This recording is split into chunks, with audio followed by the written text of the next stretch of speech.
System control and instrumentation MR 303 के chapter number 7 measuring instruments में आज का टॉपिक है humidity measuring instruments. Humidity measuring instruments कौन कौन से हैं? साइक्रोमीटर, ड्यू पॉइंट हाइग्रोमीटर और केमिकल हाइग्रोमीटर। इन तीनों इंस्ट्रूमेंट्स के बारे में आज हम पढ़ेंगे। तो स्टार्ट करते हैं साइक्रोमीटर से। Humidity measuring instruments psychrometer, due point hygrometer और केमिकल हाइग्रोमीटर, इन तीनों से हम ह्यूमिडिटी को मेज़र करते हैं। तो ह्यूमिडिटी होता क्या है? ह्यूमिडिटी को हिंदी में कहते हैं आर्द्रता। आर्द्रता को कैसे डिफाइन करेंगे? Humidity is define as some measure of water vapour content of air. Air के में कितना वाटर प्रेजेंट है, कितना वाटर वेपर प्रेजेंट है, उसको हम क्या बोलेंगे? आर्द्रता बोलेंगे या ह्यूमिडिटी बोलेंगे। Psychrometer. Hygrometer is an instrument which is used for the measuring relative humidity. जो साइक्रोमीटर होता है उसमें क्या होता है? टू सिमिलर मर्करी थर्मामीटर होते हैं। One of the thermometers bulb is covered by a muslin bag which can be used to keep the bulb slightly wet. दो थर्मामीटर होते हैं सीलिंग टाइप के, मतलब दोनों एक दूसरे के साथ लटके हुए होते हैं। तो एक जो थर्मामीटर होता है उसके ऊपर कुछ कवर्ड कर दिया जाता है ताकि वो थर्मामीटर वेट रहे और गीला रहे। गीला रहने से क्या होगा? उसका टेम्परेचर कम रहेगा। One bulb is covered by a muslin bag which can be used to keep a bulb slightly wet. This thermometer is called wet bulb thermometer, and another thermometer is called dry bulb thermometer. The two thermometers are mounted to a wooden board, इसलिए इसको ceiling type का thermometer कहा जाता है। तो हम इसके लिए क्या करेंगे? assume both temperature shows 30 degree centigrade, then the muslin bag is dipped into a beaker of water and wait for 5 minutes to 10 minutes. हमने दोनों थर्मामीटर्स को पानी में डाला तो और उसको 10-15 मिनट वेट करने के बाद देखा कि evaporation of water from the muslin bag decreases the temperature level in the wet bulb temperature. इस जो वेट बल्ब टेम्परेचर और वेट बल्ब थर्मामीटर था उसका टेम्परेचर कम हो जाता है, क्योंकि temperature reading in the wet bulb thermometer will be lower than the dry bulb thermometer.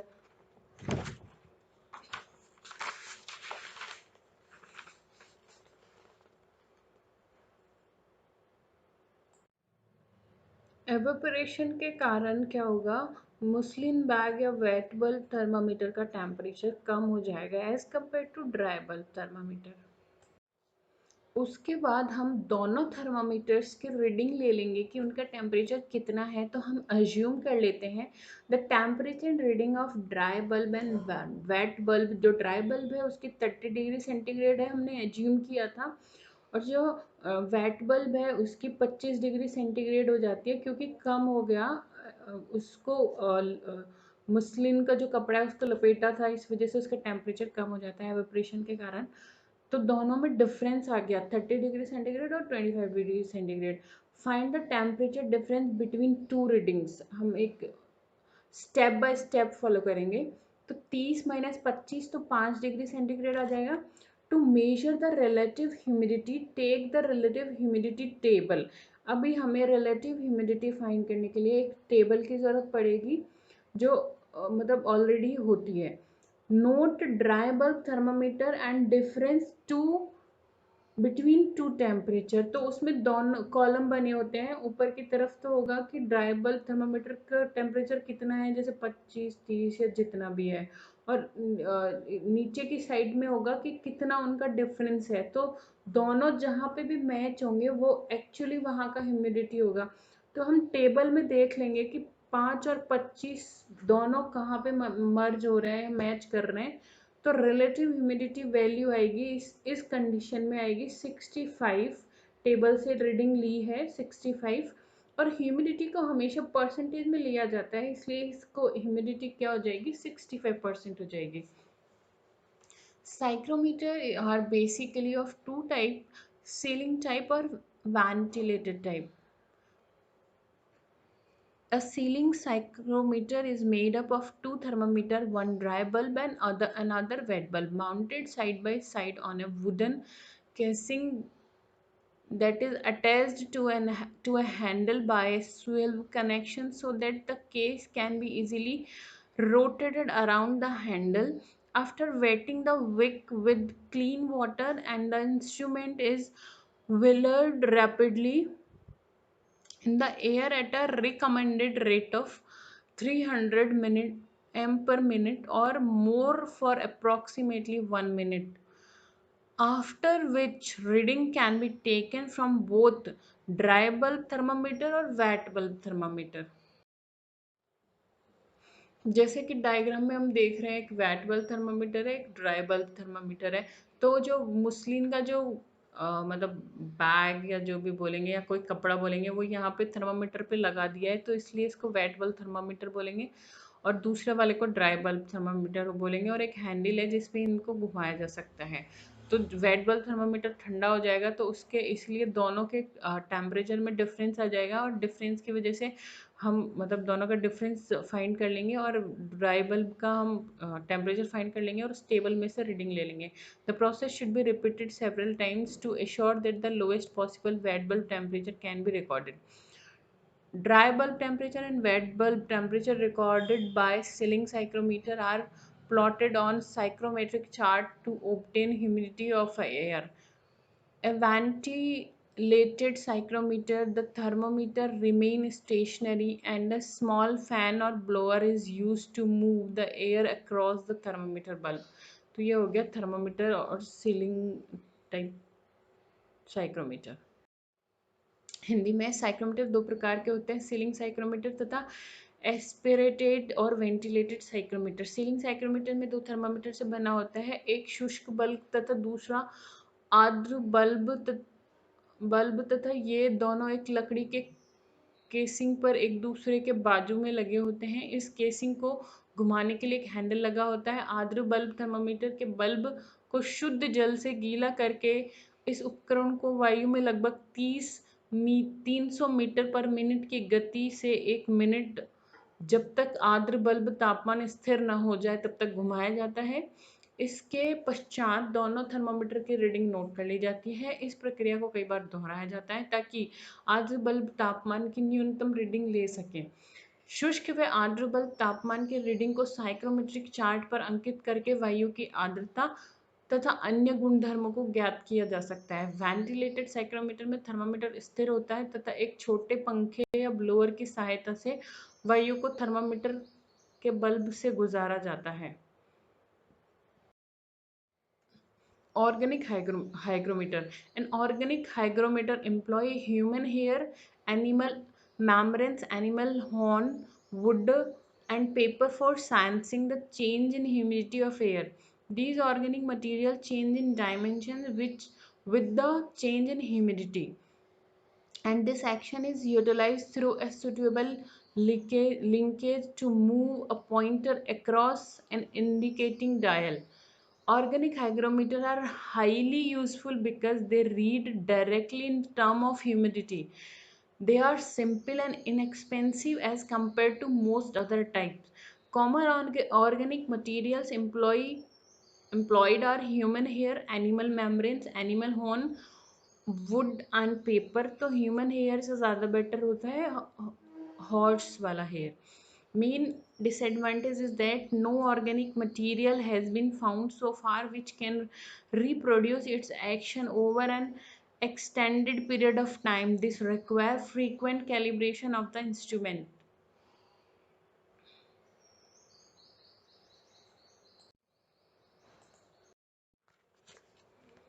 The amount of moisture in the air varies from the moment to moment, and we need to know the moisture every minute throughout the day.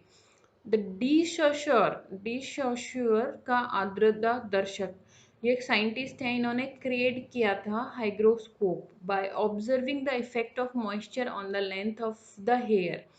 One end of the hair is held in a fine piece of metal by a screw. At the bottom, a strand of hair is wrapped on a pulley.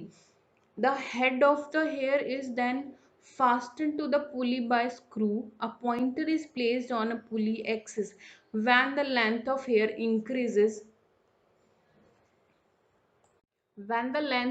increases due to segregation, the pulley rotates on one side and decrease the length of the hair decrease on another side, and with it indicator moves on circular roll ruler. जो scale बनी हुई है उसमें जो indicator है वो move करेगा. The calibration of the scale is done in humidity, hence percentage of humidity on the scale can be read from the location of indicator. It has been observed that one hair of horse is more useful than rope of human hair, but cannot use cold reasons. By decreasing temperature, the consciousness of hair towards water vapor decreases. तो ठंडे प्रदेशों में इस type के hygrometer को use में नहीं लिया जाता है, वो हेयर की अपनी प्रॉपर्टी के कारण. तो ऑर्गेनिक हाइग्रोमीटर में मानव के बाल या पशु के बाल की खाल, सींग, लकड़ी या कागज का इस्तेमाल वायु की आर्द्रता में हुए परिवर्तन को सेंस करने के लिए किया जाता है. इन ऑर्गेनिक पदार्थों में नमी परिवर्तन के साथ इनके आकार में परिवर्तन होता है तथा इस परिवर्तन को एक लीकेज की सहायता से संकेतक को डायल पर घुमाने के लिए उपयोग में लाया जाता है. ऑर्गेनिक हाइग्रोमीटर चूंकि आर्द्रता को सीधे ही माप सकते हैं, इसलिए बहुत ज़्यादा उपयोगी होते हैं. अन्य उपकरणों की तुलना में ये सरल और सस्ते होते हैं. इनका मुख्य नुकसान यह है कि ऐसा कोई ऑर्गेनिक पदार्थ उपलब्ध नहीं है जो लंबे समय तक अपने आकार में परिवर्तन को बनाए रख सके, अतः इनका समय समय पर अंशांकन आवश्यक होता है. तो हाइग्रोमीटर की रीडिंग समय समय पर लेनी पड़ती है. Dew point hygrometer. This type of instruments employs a bright surface or metallic mirror to improve visibility of a dew deposit, and various means are used to cool the mirror from the back. Evaporation of either or another refrigerant or a stream of cold air passed through dry ice may be used to cool the mirror.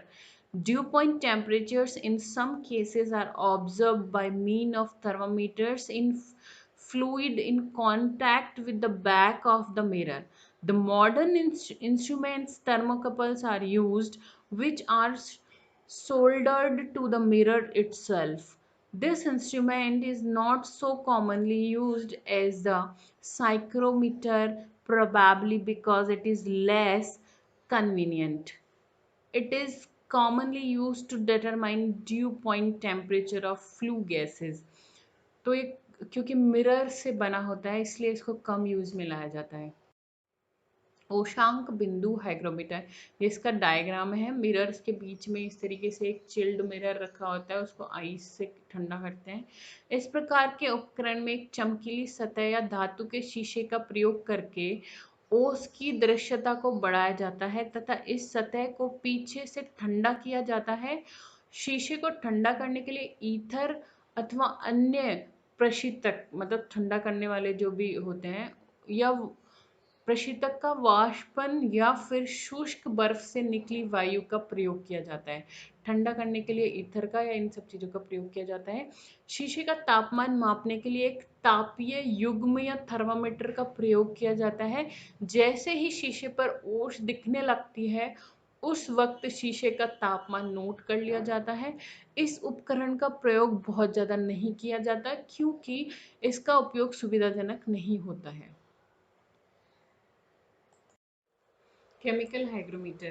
There are many substances such as sulfuric acid, H2SO4, calcium chloride, CaCl2, phosphorus pentoxide, P2O5, or ordinary salt, which are absorbent of water vapor. Using these chemical humidiometers are made by which the amount of water vapor present in a certain volume of air is determined in grams. Weight the phosphorus pentaoxide in a bottle and calcium chloride in two of the three tubes. Then add this bottle to a series of aspirators with sugars. When the sugar is turned on, the water fall and the air enters to empty space through the bottle and the tubes. The aforesaid chemical substances absorb the water vapor and dry air get collected in the sugar. Bottles and taps are weighted with chemical substances by subtracting the first weight from it. The amount of water vapor which was within the collected air is known. Chemical hygrometer. The humidity of atmosphere can be measured directly by extracting and weighting the water vapor from known sample. For precise laboratory work, powerful desiccants such as sulfuric acids and phosphorus pentoxides are used for the extraction process, while the some purpose calcium chloride and silica gel are satisfactory. Freezing the water vapor out of a measured stream of air or gas with solid carbon dioxide and weighting the resulting ice is a similar method. रासायनिक hygrometer वातावरण की आर्द्रता को मापने के लिए वायु में ज्ञात नमूनों से जल वाष्प को निकाल कर उसका वजन ज्ञात कर लिया जाता है। प्रयोगशाला में इस विधि में कुछ शक्तिशाली अनाद्री कारक होते हैं जैसे कि सल्फ्यूरिक एसिड फास्फोरस पेंटॉक्साइड के प्रयोग से जल वाष्प को वायु से निकाला जाता है तथा सामान्य उपयोग के लिए कैल्शियम क्लोराइड और सिलिका जल का उपयोग किया जा सकता है। वायु के ज्ञात नमूने से जल वाष्प का ठोस कार्बन डाइऑक्साइड के द्वारा हिमीकरण करके इसे बनी बर्फ की मात्रा को मापकर भी वायु की आर्द्रता को ज्ञात किया जा सकता है। Thank you.